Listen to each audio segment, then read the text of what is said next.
fun one today for you. This is about your circle of influence. Now, this topic is, I'm going to go in a direction you probably did not expect with this one, but it's a fun discussion for me. Although with that said, I'm not exactly the greatest at explaining it. So I'm going to do my best. And then I'm also going to point you towards some resources to help you dig deeper on this topic if you would like.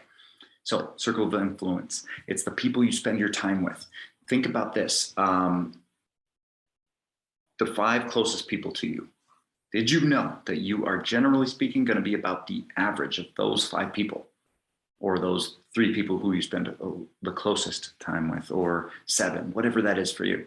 Well, that's true because you're constantly sharing ideas, sharing opinions back and forth, and those things influence you, and you influence those people. So we're constantly under each other's influence. We're also exposing ourselves to the same experiences and other things that are going to influence the way we think, right? And the way we feel. Now, to take it another level deeper, I want you to think about this. What if there's somebody, you certainly can think of somebody who you love hanging out with, you enjoy hanging out with so much, because every time you do, they pull you up. You feel more energetic, more energized. You just feel like you're inspired, and they're just always so happy, right? And on the contrary, you've got some energy vampires in your life. Maybe you've got someone who you just really have to keep your distance from, because every time the thought of hanging out with them, it just like bogs you down. And then when you do hang out with them, you leave that experience feeling so wiped out. Yeah, I encourage you to take inventory if you're not super familiar with that already. See how you feel after spending time with people, or on the phone with people, or thinking about spending time with those people, and see how that makes you feel. If you already know what I'm talking about, well, I'm going to explain why that is. Because sure, it's the ideas, it's the feelings and all that, but there's actually science to back that up. And it might sound a little bit like woo-woo or whatever, but you can actually measure somebody's emotions, somebody's feelings. And when you say, well, that person's got good vibes, that's what it's about. It's the vibrational frequency that they're oscillating at. I don't know that they're vibing at, right? So again, I'm not the greatest to explain it, but what I'm going to do is actually go ahead and share my screen so I can explain this visually. All right, so check this out. Here's a vibrational scale. I just did a quick little Google search, and I typed vibrational frequency scale. And this is, I got a bunch of different options, and here's one. So when we are really closed off and contracted, we maybe like to just we're feeling depressed, we're like in the pits, we really don't want to spend time with anyone. You're contracted, you're going within. But on the contrary, you're more expanded, and you just experience the world a lot more fully and are more open to the world around you when you're vibing high, when you're feeling good.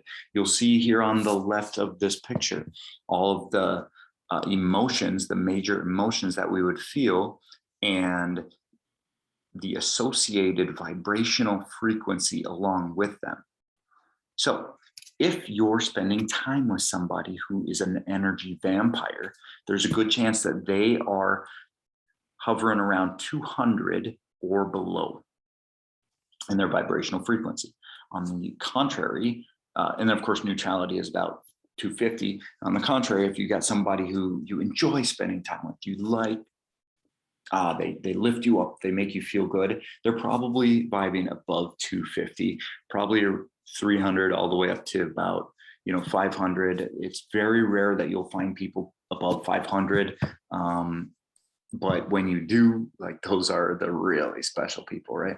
So a Buddhist monk might reach enlightenment at like 700, but these are very, very rare things or people.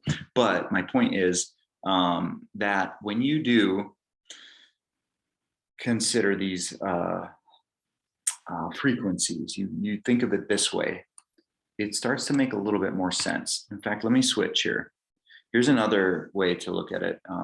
Just an ultimate consciousness up at the top, and then down at the bottom, we've got guilt and shame. It's obviously bad emotions, right? So vibing low, vibing high, right?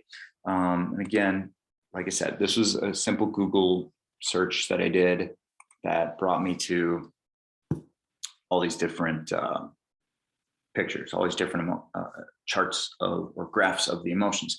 And I encourage you to do this yourself. Look into this, it's pretty neat. But if you would like a deeper explanation on this, where I learned this from several different resources. On the smart TV, we have Gaia is a great resource with tons of videos for that. Otherwise, I've also read this book, Power versus Force. It's a little bit of a read. It's a long read, but it's worth it. You'll learn a lot from it, and it's profound.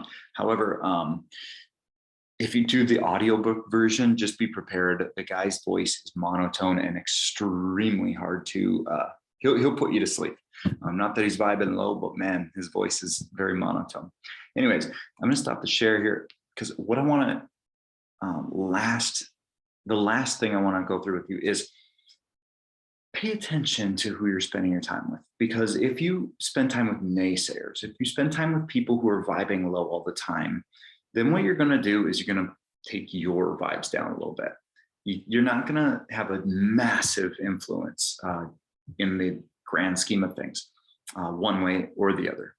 But if you want to live your best life, you're going to have to practice vibing high. You're going to have to be around others who pull you up. On the contrary, if you're constantly being around people who are lower vibes, who are going to pull you down, or who are going to influence you in those negative ways, well, then guess what's going to happen to the trajectory of your life? Is it going to go up? No, it's not, and unfortunately. And with that said, you don't just abandon everyone and leave them to the dust, right? You want to pull people up. You want to do what you can to help people. Because ultimately, if we raise the consciousness and the vibrations of everyone around us and as a society, then we will all be in a better place as a world, as a humanity, as a species. That is freaking cool. But here's how we do that.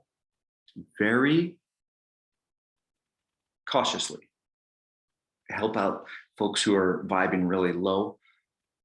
And by that, I mean in small doses, so that you don't crush your own emotions, feelings, energy levels, because you want to be the best you can for people, right? So after you then do go spend time with people and try to help lift them up, what you want to do is then recharge your own batteries. Go do something that you enjoy. Go do something that lifts you up and brings you back to your baseline, and then back at it, you know? So also that might mean spending time with somebody who does make you feel like a rock star. But whatever it is, make sure that you're conscious of how much interaction you end up with low vibes folks, and how much you let them influence your life, because their opinions, their thoughts, their naysaying, their negativity may pull you down if you let it. All right. So with that said, try to think about gravitating towards those people who do give you the best and bring out the best in you. Okay. That is one small tip I have for you. Have that circle of influence.